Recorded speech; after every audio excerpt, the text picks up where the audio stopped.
I have exited Discovery. I'm a free agent. What? After years of rumors.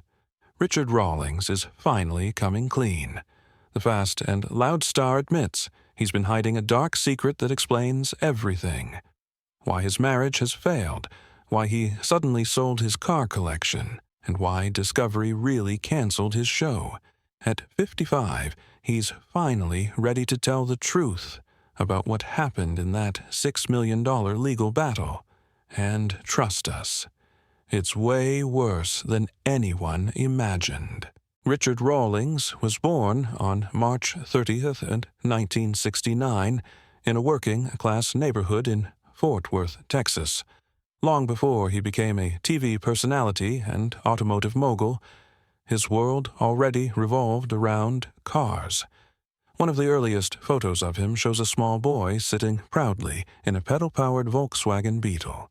It wasn't just a toy, it was a glimpse of what was coming.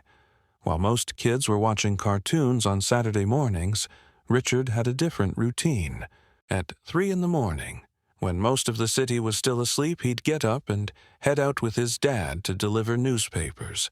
They'd roll up stacks, drive through dark neighborhoods, and toss papers onto driveways. After school, Richard did the same thing again for the afternoon edition. On weekends, he'd ride his bike from house to house, collecting payments. What really stood out during those rounds wasn't just the money. It was the cars. He started noticing every single one. He knew which house had what make, what model, what year. Some customers were surprised by how much he knew.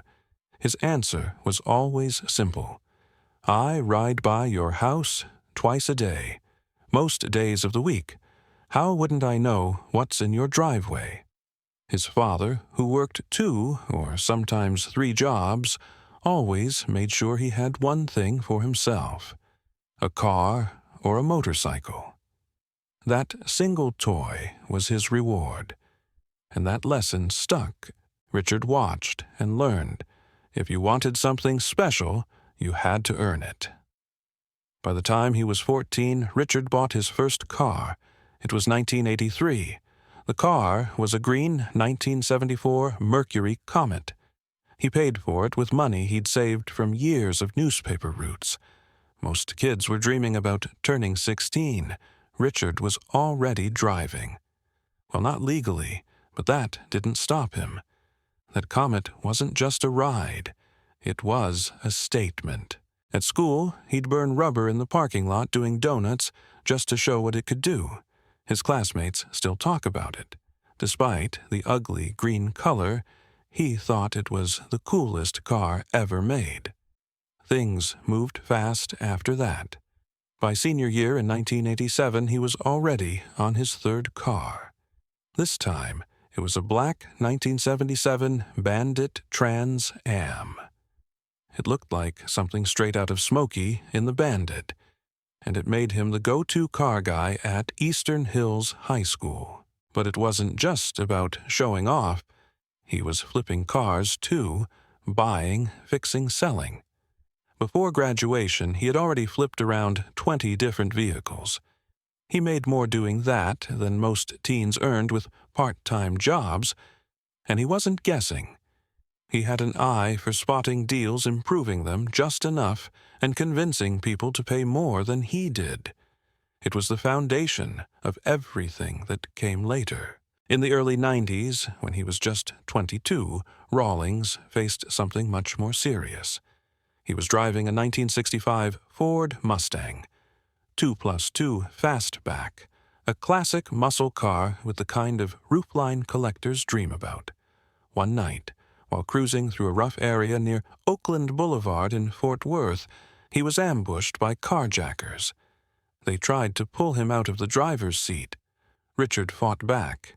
In the struggle, a bullet ripped through his shoulder and traveled down his left arm. He survived. He could have walked away from car culture forever. Instead, it only made him more determined. Between 1988 and 1990, before the tattoos, the fame, or the garage, Richard wore 3 uniforms. He worked as a police officer, a firefighter, and a paramedic, all before turning 21. His dad always said, "You get a good job with benefits. Stay loyal and retire with a gold watch." Richard listened, at least at first. It all changed in 1988 when he was delivering Miller Lite to a local bar. One of the regulars, who he thought was just another drunk, asked him what he planned to do with his life. Richard mentioned law enforcement, but said he couldn't afford to go to the academy. The man looked at him and said, "Damn it, I'm the mayor of so-and-so city." Within 17 days, Richard was enrolled at the North Texas Police Academy. He served in Alvarado as a cop. Then he became a firefighter in Coupel. He wore multiple hats and learned how to stay calm when things fell apart. Those crisis management skills would later help him in business, but by 25 he needed a change. He sold everything he owned and bought a Jeep. He took off for California, hoping to start something new. Back then, he was clean cut. No tattoos, no piercings. 6 months later, he came back to Texas, broke with tattoos, pierced ears, and no Jeep. It had been repossessed. He was sleeping on his sister's couch. That low point didn't break him. It focused him. He needed to start something of his own. And that's when he launched Lincoln Press in 1999. It was a printing and advertising company in Dallas. He had no background in printing, but he understood branding. He took out a $100,000 small business loan to get started. Within 5 years, Lincoln Press was booming. In 2004, he offered a Lamborghini Gallardo to the first client who spent $1 million with the company. That stunt worked. The company kept growing. Eventually, he sold it. That sale gave him the money he needed to chase his real dream: cars.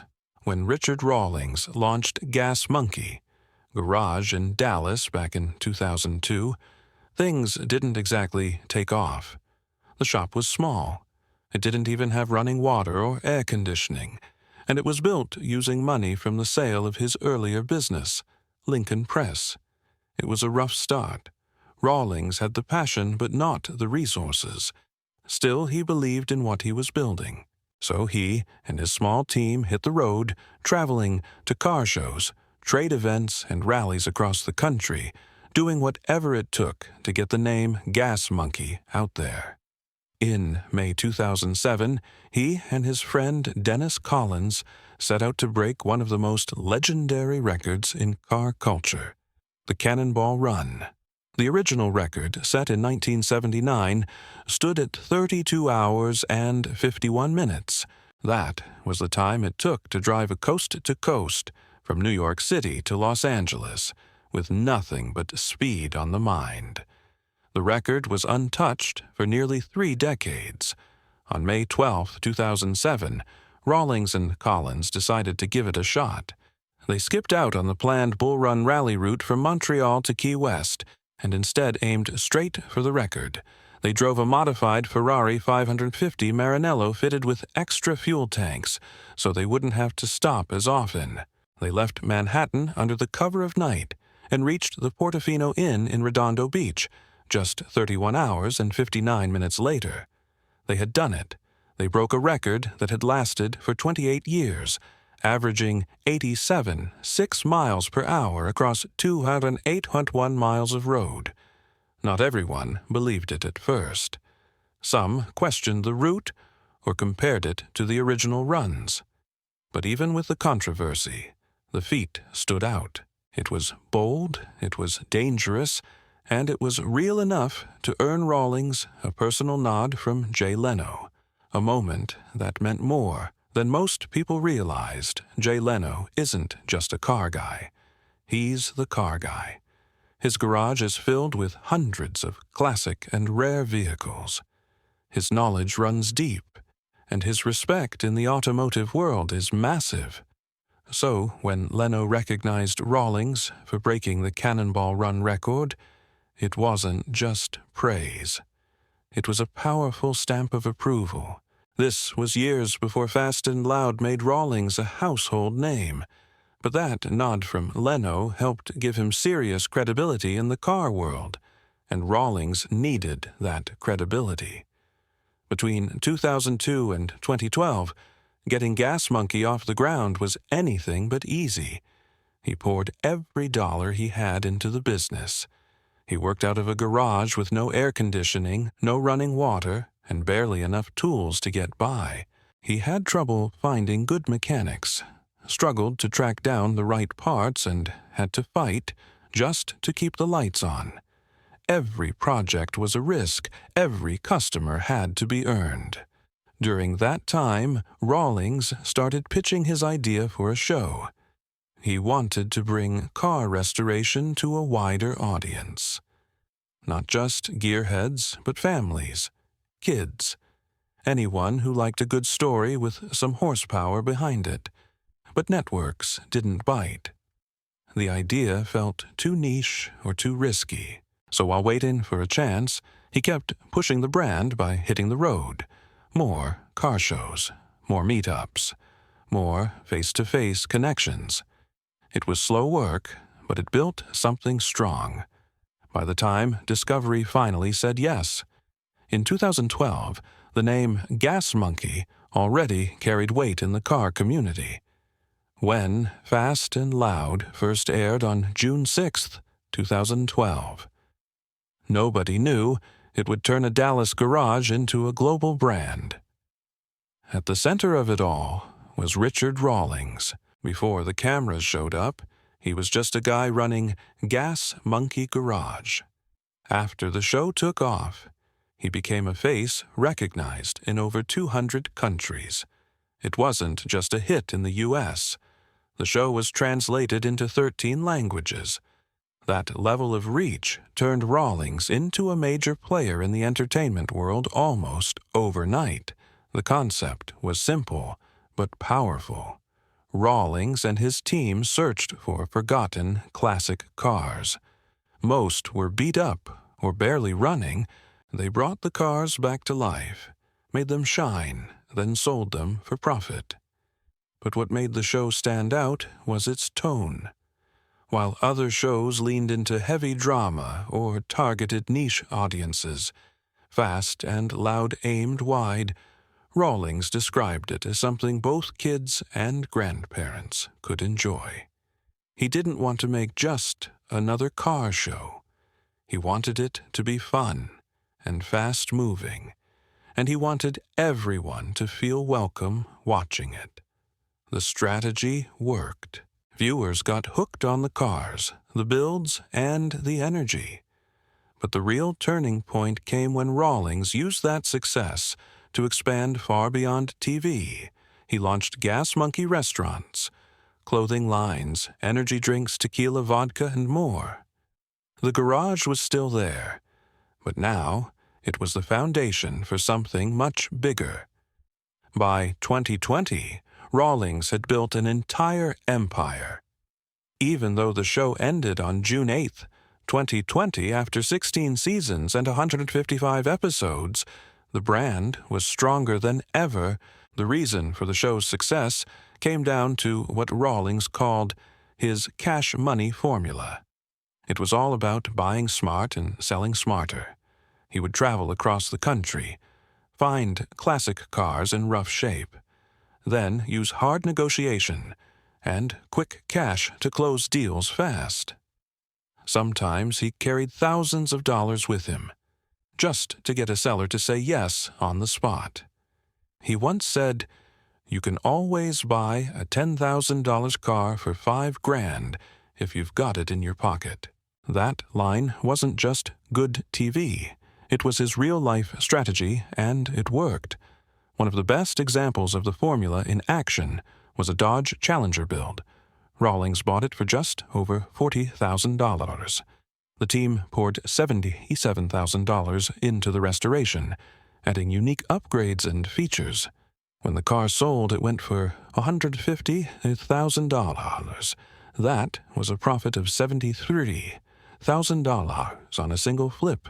It wasn't just luck. It was the result of sharp instincts, smart spending, and a deep understanding of what buyers wanted. What also set Fast and Loud apart was Rawlings's willingness to take risks.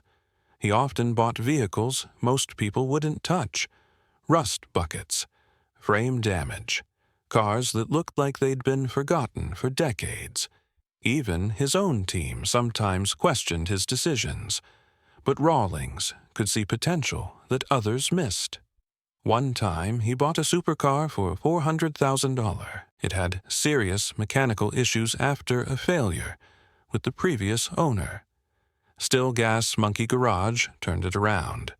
After the rebuild, the car sold for a major profit. That kind of high-stakes gamble became part of the show's identity. These rusted-out cars weren't just about money. They brought drama and depth to the show. Each car had a story. Each restoration had problems to solve. Viewers got to see how much time, money, and effort went into the transformations. Some builds didn't go as planned. Some took longer than expected. Not every car made a profit. But that was part of the appeal. It showed the risk behind the reward and gave people a real look at the business side of car restoration. Over time, Fast and Loud became one of Discovery Channel's most successful reality shows. It ran from June 2012 to June 2020. That's 8 full years of builds, flips, and wild road trips. By season 4, the show had hit its stride. That season brought in tight deadlines, unexpected problems, and last-minute repairs that added tension. Viewers never knew if the team would finish a car on time or if the deal would fall through. That mix of pressure and payoff kept people watching, but in 2020, Rawlings made a big decision. On the Joe Rogan Experience, he revealed that he had ended his partnership with Discovery. The reason came down to control. He wanted more creative freedom and didn't want to be locked into contracts that limited what he could do next.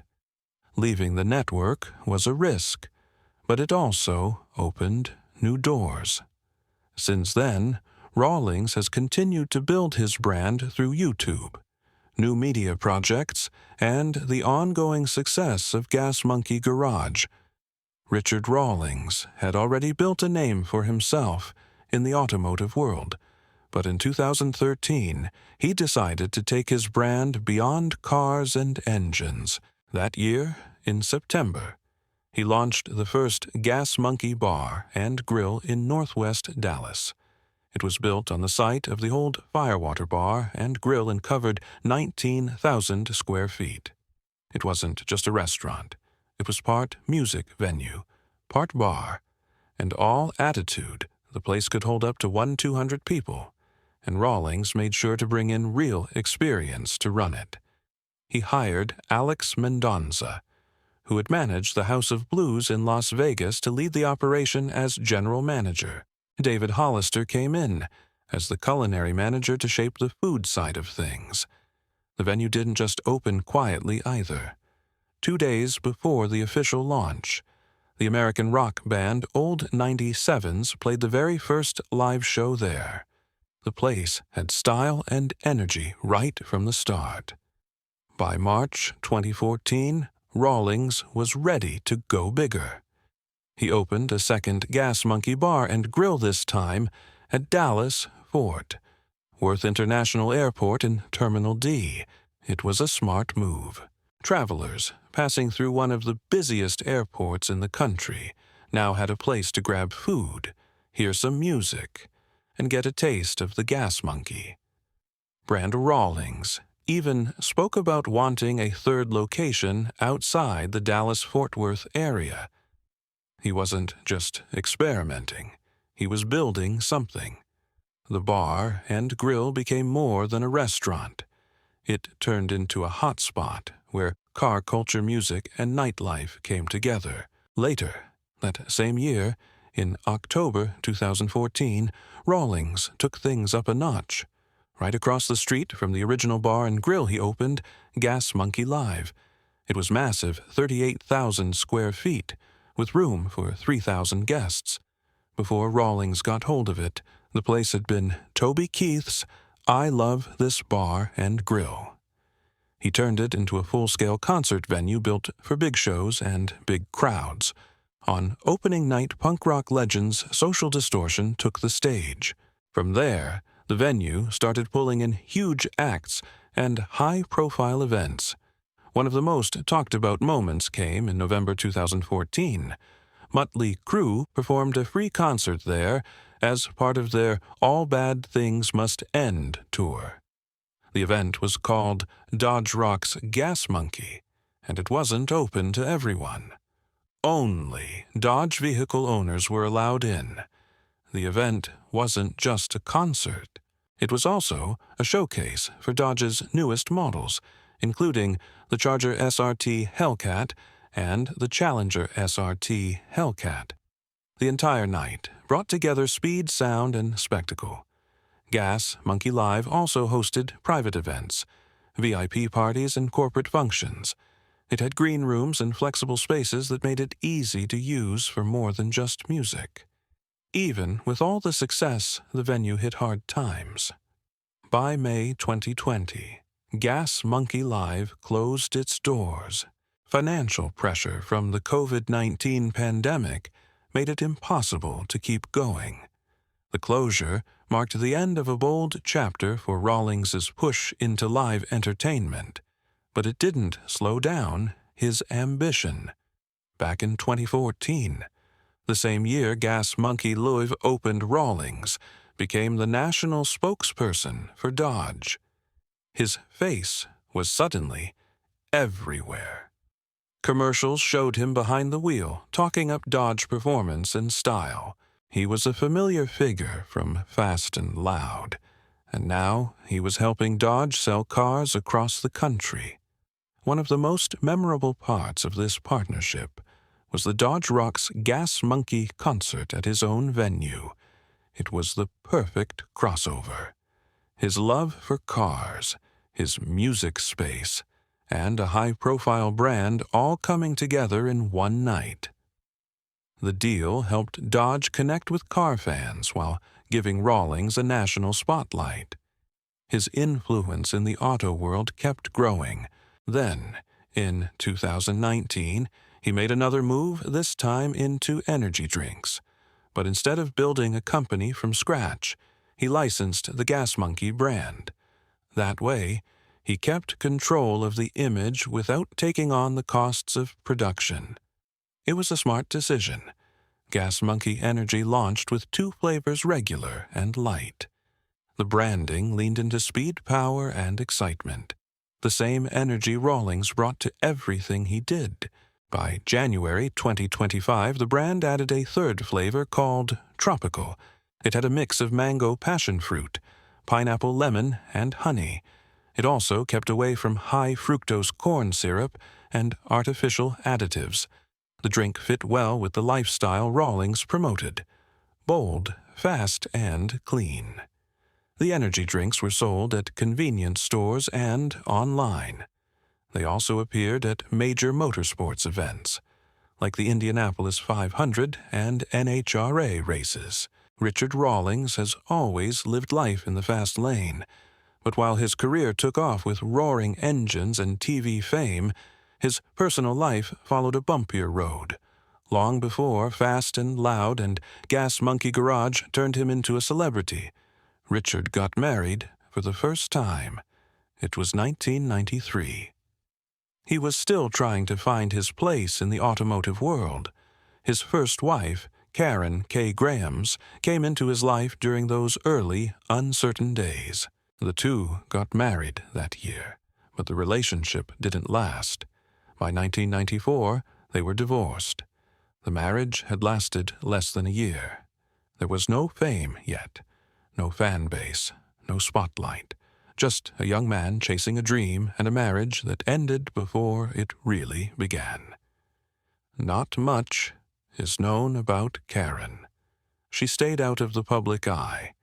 and their brief time together was never part of the headlines. But that first divorce was the start of a pattern. It showed how hard it was for Rawlings to balance ambition and personal life. The pressure to build something big came at a cost, and that cost kept showing up, especially in the years that followed. In 1999, he tried again, this time with Suzanne Marie Mergel. They got married in Las Vegas, right as Rawlings was starting to make progress with Gas Monkey. Garage things were beginning to work out professionally, but personally, the strain was still there. His business was growing fast. He was traveling often. After 10 years, the relationship hit a breaking point. In 2009, they divorced. For most people, that might have been the end, but Richard and Suzanne had a complicated bond. In 2015, 6 years after the split, they got back together. They were in Cabo San Lucas, Mexico, and decided to give marriage another shot. It seemed hopeful, a second chance after years of growing and changing. But it didn't last. By March 2019, Rawlings went public again, this time on Twitter, announcing that he and Suzanne were separating. He posted the message on March 11, 2019. It was unusual but direct. He said that media outlets like TMZ were already reporting on it, so he wanted to be the one to tell his fans. He explained that the decision was mutual. He and Suzanne still cared for each other, but after more than 20 years of being on and off, they had reached the end. That second divorce moved quickly. Suzanne walked away with a financial settlement.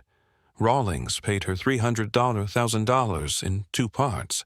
She also kept her Mercedes SL 450 Roadster. Despite everything, Richard spoke kindly about their time together. He said they had shared something real, even if it didn't last. 2 marriages, 2 divorces, the same person both times. It said a lot about how hard it was for him to make personal life and public life fit together. Then came Katerina Deason. Her name made headlines for another reason. She had previously been married to Darwin Deason, a Texas billionaire who sold his company-affiliated computer services to Xerox for $6 billion. Katerina had spent years in that world. Private jets, super yachts like Apogee, and a lifestyle built around unimaginable wealth. But in 2019, her life changed. She and Richard started dating not long after his split from Suzanne. Things moved fast. On August 17, 2019, Richard proposed at B. Tulum Resort in Mexico. He filled the beach with rose petals and posted on social media that he had found his soulmate. They got married on June 28, 2020, in Key West, Florida. The ceremony was small. COVID-19 had forced them to cancel the big wedding they had planned in Greece, but the moment was still meaningful. Katerina had left one world behind and stepped into another. From a billionaire's wife to a reality TV star's partner. It was a big shift, but one that seemed to suit her. In June 2018, something unexpected hit the Custom Car World Gas Monkey Bar and Grill. A popular spot in Dallas filed a $6 million defamation lawsuit against its own founder, Richard Rawlings. It shocked fans and followers of the Gas Monkey brand. The lawsuit accused Rawlings of trying to break away from his business partners through what they called deliberate and deceitful attempts to avoid his contracts. The legal document was 47 pages long and full of details.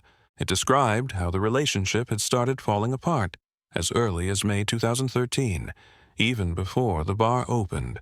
One former employee, Tim Hinkhouse, wrote an email back then, saying Rawlings treated construction workers terribly. He even compared him to a spoiled 13-year-old. Things got so bad that Rawlings was reportedly banned from the construction site. That moment said a lot. Tensions between him and the team were already out of control. After the bar opened later in 2013, the issues didn't stop. According to the lawsuit, Rawlings kept showing up uninvited, disrupting staff and trying to take control of decisions. It created a toxic work environment. The situation reached a breaking point in 2015. That's when Rawlings sent a serious email to Daniel Flaherty, the bar's managing member, claiming that important financial records had gone missing. Flaherty quickly replied and invited Rawlings to check the records in person, but Rawlings refused. He replied saying he didn't believe the records existed at all. That accusation, one suggesting theft or fraud, would have serious consequences. On July 18, 2015, Flaherty wrote back reminding Rawlings that he had always been welcome to audit the books. That email became a key piece of evidence in court. Rawlings eventually apologized for his behavior and blamed it on drinking, but for Flaherty and the rest of the team, the damage had already been done. The lawsuit argued that Rawlings' actions had scared off vendors and business partners. It said his public accusations hurt the bar's reputation and made it harder to keep things running. The problems didn't end there. In 2017, when someone showed interest in buying the Gas Monkey bar brand, Rawlings stepped in again. He made more accusations of financial mismanagement and ruined the deal. That incident became another central point in the lawsuit. Then, in 2019, Rawlings struck back. On March the 28th, at 2:15 p.m., he filed a $1 million countersuit for copyright infringement. He claimed the bar had kept using the Gas Monkey name and logos after their agreement ended. His team argued that by late 2018, the licensing rights had expired and hadn't been renewed. Still, the bar kept using the brand. What made it even more intense was Rawlings' claim that his brand was being used to promote lewd and sexually suggestive events. He said it hurt his image and his intellectual property. About a month earlier, on February the 25th, 2019, Rawlings had sent a cease and desist letter demanding the bar stop using the brand. He gave them 10 days. When they didn't comply, he filed the countersuit. His $1 million claim was based on lost licensing revenue and damage to the value of the Gas Monkey brand. At the time, rumors had already started swirling. People were saying the bar was in financial trouble. One of its sister venues, Gas Monkey Live, had closed down. Some believed Rawlings was trying to distance himself from a sinking ship while protecting his name. These legal battles captured the attention of car fans and legal experts alike. The feud between Rawlings and his former partners turned into a messy public drama. And, while the lawsuits played out, Rawlings was busy moving on.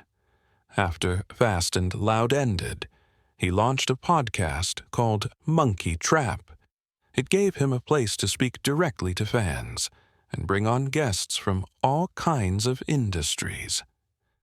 One of them was Cord Newman, a Hollywood stuntman known for setting himself on fire during an episode. The podcast mixed behind-the-scenes stories with high-energy interviews. It was another way for Rawlings to stay in the spotlight. Then came the cars. In September 2023, Rawlings made a bold move. He auctioned off nearly 30 vehicles from his personal collection through Bring a Trailer. The total sales hit $1,080,903. The lineup included a 1962 Chevy Corvette that sold for $60,000, a 1965 Ford Mustang Fastback K-Code that went for $75,000, and a rare 1993 Toyota Supra that brought in $121,000. That Supra was the top earner of the auction. Rawlings explained his decision as a shift in focus. He wanted to move away from what he called beer budget cars and start collecting high-end European models. At the same time, he auctioned off a Gas Monkey garage experience for charity. It raised $16,500 for the Gas Monkey Foundation. With cash in hand and space cleared out, Rawlings started rebuilding his collection. He announced plans to focus on Ferraris, Lamborghinis, and vintage European cars. He was especially drawn to models from the 1970s and 1980s. One highlight came during a trip to Ireland, where he bought 5 Ferrari Testarossa. One of them had been converted into an electric vehicle and turned heads at SEMA. 2023. By early to 2024, Rawlings had already reinvested over $1 million into his new direction. He wasn't just changing what he drove, he was reinventing himself. From a messy lawsuit to a high-end collection of Ferraris, his story keeps evolving. Whether you admire him or criticize him, there's no denying Richard Rawlings knows how to stay in the spotlight.